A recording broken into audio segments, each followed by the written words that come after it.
Hello students, मैं ममता बिश्नोई आप सब लोगों के साथ एक बहुत ही इम्पोर्टेंट जानकारी शेयर करने जा रही हूँ। जो कैंडिडेट्स प्री प्राइमरी टीचर भर्ती की तैयारी कर रहे हैं उन लोगों के लिए ये जो क्लास है बहुत ही महत्वपूर्ण साबित होने वाली है। तो चलिए स्टूडेंट्स, बिना किसी देरी के हम शुरू करते हैं आज का अपना सेशन। इसके अंदर आप सब लोगों के लिए इम्पोर्टेंट इन्फॉर्मेशन है, तो इस क्लास को अपने दोस्तों के साथ शेयर कर दीजिए। चलिए देखते हैं। थंबनेल में जैसा कि आपको दिखाई दे रहा है, प्री प्राइमरी टीचर भर्ती 2026, पद 62,000, कब तक आएगी भर्ती, सिलेबस क्या है। हम इन्हीं मुद्दों पर आज इस सेशन के करने वाले हैं, क्योंकि ये जो भर्ती है सब बहुत सारे जो फीमेल कैंडिडेट्स हैं इसका बेसब्री से इंतज़ार कर रहे हैं, क्योंकि ये एक बम्पर भर्ती होने वाली है हमारे राजस्थान के अंदर प्री प्राइमरी टीचर की। क्या है प्री प्राइमरी टीचर, पहले तो हम ये जान लेते हैं। सबसे पहले तो हमें ये पता होना चाहिए कि प्री प्राइमरी टीचर होता क्या है। Pre primary teacher, pre primary का मतलब क्या है? प्राइमरी क्लास यानी कि फर्स्ट क्लास से पहले वाली क्लास। हमारी जो नई शिक्षा नीति है, new education policy, new education policy 2020, हमारी जो नई शिक्षा नीति 2020 जो है वो लागू हो चुकी है, और इसके अंदर प्री प्राइमरी एजुकेशन पर फोकस किया गया है। यानी कि जो स्कूल गोइंग चिल्ड्रन होते हैं, 6 साल हमारे मिनिमम एज है स्कूल में बच्चे के एडमिशन करवाने की, तो उससे पहले वाली जो एज है उनके बच्चों को भी कहाँ भेजा जाए? स्कूल में भेजा जाए। स्कूल में नहीं, उनको कहाँ भेजा जाए? उनको आंगनवाड़ी में भेजा जाए, उनको बाल वाटिका में भेजा जाए। तो आंगनवाड़ी और बाल वाटिका में अगर उनको भेजा जाएगा तो वहाँ पर उनको संभालने के लिए टीचर भी चाहिए, उनको पढ़ाने के लिए टीचर भी चाहिए, क्योंकि वो बच्चे इतने छोटे होते हैं। उनका एज ग्रुप क्या रहेगा? 3 to 6 ईयर। तो 3 to 6 ईयर का जो बच्चा है उसको जो फीमेल टीचर है वो ज़्यादा अच्छे से संभाल सकती है। इसलिए ये जो भर्ती आने वाली है ये किसके लिए आने वाली है? फीमेल टीचर्स के लिए, पहली बात। दूसरी बात ये है कि ये हमारी न्यू एजुकेशन पॉलिसी 2020 की तहत आने वाली है, क्योंकि हमारी न्यू एजुकेशन पॉलिसी 2020 लागू हो चुकी है, और इसमें ये माना गया है कि हमारे जो 3 से 6 साल वाले जो बच्चे हैं, जो अर्ली चाइल्डहुड वाले जो बच्चे हैं, उनको भी कहाँ भेजना है? उनको भी बाल वाटिका में, आंगनवाड़ी में उनको भेजना है। तो उनके लिए अगर बाल वाटिका और आंगनवाड़ी में उनको भेजा जाएगा तो उनके लिए कौन चाहिए? टीचर चाहिए। और वो टीचर कौन होंगे? प्री प्राइमरी टीचर होंगे। तो जब इतने सारे बच्चे बाल वाटिका में जाएंगे, आंगनवाड़ी में जाएंगे, तो ऑब्वियसली यहाँ पर एक बहुत बड़ी भर्ती हमें देखने को मिलेगी निकट भविष्य में। जैसा कि अनुमान लगाया जा रहा है कि बहुत जल्द जो है ये भर्ती हमारे सामने आने वाली है। उसके बाद में ये जो भर्ती है वो कितने पदों पर आएगी? तो अब तक लगभग 60-62 हज़ार पदों पर भर्ती का अनुमान माना गया है। बाकी तो जो सरकार की अधिसूचना आएगी, जो सरकार का नोटिफिकेशन आएगा वैकेंसी का, उसके माध्यम से ही पता चलेगा हमें एग्जैक्ट कि कितने पद जो है वो इसमें आने वाले हैं। लेकिन ऐसा माना जा रहा है कि काफ़ी बड़ी भर्ती जो है वो आपको यहाँ पर देखने को मिलेगी। उसके बाद में अगला क्वेश्चन हमारा आता है कि इसका पेपर पैटर्न क्या रहेगा, कितने क्वेश्चन आएंगे, कितने नंबर का पेपर होगा, और इसका सिलेबस क्या रहेगा। तो ये जो क्वेश्चन है, क्योंकि भर्ती तो आएगी 100% श्योर है, भर्ती आने के बाद में अगर हम तैयारी शुरू करते हैं तो हम उन बच्चों से कहीं ज़्यादा पिछड़ जाते हैं जो भर्ती आने से पहले ही अपनी तैयारी शुरू कर देते हैं। इसलिए हमें भर्ती आने का इंतज़ार नहीं करना है और हमें अभी से इसकी तैयारी शुरू कर देनी है, क्योंकि सरकार द्वारा जो पेपर का पैटर्न जो है वो डिसाइड किया जा चुका है, और जो इसका सिलेबस है वो भी जो है वो डिसाइड हो चुका है। अभी तक जो हमारे पास सिलेबस है, हमारे पास जो पेपर पैटर्न है, उसके आधार पर हम अपनी तैयारी शुरू कर सकते हैं, ताकि जब भर्ती आए तब तक तो हमारा जो कोर्स है वो कंप्लीट हो जाना चाहिए, ताकि भर्ती आने के बाद में हम क्या कर सकें? रिवीजन कर सकें और हमारी तैयारी को और ज़्यादा बेहतर बना सकें। तो चलिए देखते हैं क्या नोटिफिकेशन है? ये राजस्थान सरकार का नोटिफिकेशन है, कार्मिक विभाग का 10/1/2025 यानी कि 10 जनवरी 2025 का नोटिफिकेशन है। इसके तहत आपको बताया गया है कि क्या पेपर पैटर्न रहेगा, कितने नंबर की परीक्षा जो है वो अपने को देखने को मिलेगी, क्या इसका सिलेबस रहेगा। तो यहाँ पर अगर हम बात करें तो पूर्व प्राथमिक अध्यापक के पद के लिए प्रतियोगी परीक्षा की स्कीम और पाठ्य विवरण। यहाँ पर जो परीक्षा है वो कितने अंकों की रहेगी? 300 अंकों की। 300 अंक की परीक्षा यहाँ पर आपको देखने को मिलेगी। फिर बात आती है कि इसकी समयावधि क्या रहेगी, यानी कि पेपर कितने टाइम का होगा?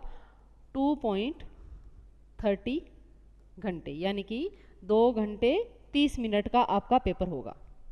उसके बाद में प्रश्न पत्र में कितने प्रश्न आपको देखने को मिलेंगे? तो आपको 150 जो क्वेश्चन हैं वो आपको यहाँ पर देखने को मिलेंगे, यानी कि प्रत्येक प्रश्न कितने अंक का होगा? 2 अंक का रहने वाला है। प्रत्येक प्रश्न 2 अंक का रहेगा। उसके बाद में हम बात करते हैं कि इसके अंदर जो नकारात्मक अंकन है वो लागू होगा, यानी कि नेगेटिव मार्किंग होगी और 1/3 काटा जाएगा जब हम गलत आंसर करेंगे। तो नकारात्मक अंकन होगा, नकारात्मक अंकन कितना होगा? एक गलत प्रश्न पर 1/3 जो है वो नंबर हमारे काटे जाएंगे। तो अब तक तो हमने ये देखा है कि जो भर्ती आने वाली है वो कितने अंकों की होगी? 300 अंकों की। टाइम पीरियड कितना रहेगा? 2.5 घंटे, यानी कि 2.5 घंटे आपको दिए जाएंगे पेपर के लिए। 150 प्रश्न उसमें आपको देखने को मिलेंगे। जो हर एक क्वेश्चन है वो आपके 2 अंक का होगा और नेगेटिव मार्किंग होगी 1/3। उसके बाद में यहाँ पर जो न्यूनतम अर्हक अंक है वो 40% होंगे, यानी कि आपको न्यूनतम अंक कितने लाने हैं? 40%। न्यूनतम अंक, जैसा कि बाकी भर्ती के अंदर भी हम देख पा रहे हैं कि हमें 40% अंक लाने कंपलसरी है, उसी तरह से यहाँ पर भी हमें 40% अंक लाने हैं। लेकिन जो अनुसूचित जाति और अनुसूचित जनजाति है उनके अभ्यर्थियों को 5% की छूट यहाँ पर दी जाएगी। तो उनके लिए ये जो अंक है वो कितने हो जाएंगे? 35% हो जाएंगे। तो ये तो रही अपने पेपर पैटर्न की बात, कितने टाइम पीरियड का होगा, कितने क्वेश्चंस यहाँ पर देखने को मिलेंगे। उसके बाद में हम आते हैं इसका जो मेन पोर्शन है, सिलेबस। जो बोर्ड है उसने अभी तक हमें जो है वो ये सिलेबस हमें प्रोवाइड करवाया है और इस सिलेबस के अकॉर्डिंग ही हमें अपनी तैयारी को शुरू करना है। तो सबसे पहले हम देखें तो राजस्थान का भौगोलिक, ऐतिहासिक और सांस्कृतिक ज्ञान, राजस्थानी भाषा का ज्ञान, ये 100 अंक का आएगा। यानी कि राजस्थान का जो जनरल नॉलेज है उसके अंदर आपके ज्योग्राफी आ गई, आपके हिस्ट्री आ गई और कला संस्कृति आ गई, तो वो है 100 नंबर का। उसके बाद में अगला जो है वो है राजस्थान का सामान्य ज्ञान, शैक्षिक परिदृश्य, निःशुल्क एवं अनिवार्य बाल शिक्षा का अधिकार नियम 2009 और समसामयिक मामले, यानी कि करंट अफेयर्स। और अगर हम बात करें निःशुल्क एवं अनिवार्य शिक्षा का अधिकार अधिनियम, तो ये आएगा आपके 80 नंबर का। यानी कि यहाँ पर आपको कितने क्वेश्चन देखने को मिलेंगे? 50। यहाँ पर आपको क्वेश्चन देखने को मिलेंगे 40। अब नीचे देखते हैं अपन, प्रारंभिक बाल्यावस्था शिक्षा, नर्सरी अध्यापक के प्रशिक्षण पर आधारित से संबंधित विषय वस्तु, ये आपके 100 अंक का, यानी कि 50 क्वेश्चन आपको यहाँ पर देखने को मिलने वाले हैं। यानी कि ये जो पोर्शन है ये आपके जीके वाला जो पोर्शन है, राजस्थान का जो हिस्ट्री, कला संस्कृति और ज्योग्राफी है उसके बराबर के अंक यहाँ पर इसको दिए हुए हैं। यानी कि ये पोर्शन भी उतना ही इम्पोर्टेंट है जितना कि ये वाला पोर्शन इम्पोर्टेंट है। इसका मतलब हमें जितने तन्मयता से इसकी तैयारी करनी है उतनी ही तन्मयता से इसकी तैयारी भी करनी है। और ये वाले जो टॉपिक हैं ये टॉपिक आपको मैं प्रोफेसर ममता बिश्नोई यूट्यूब चैनल के माध्यम से करवाऊंगी।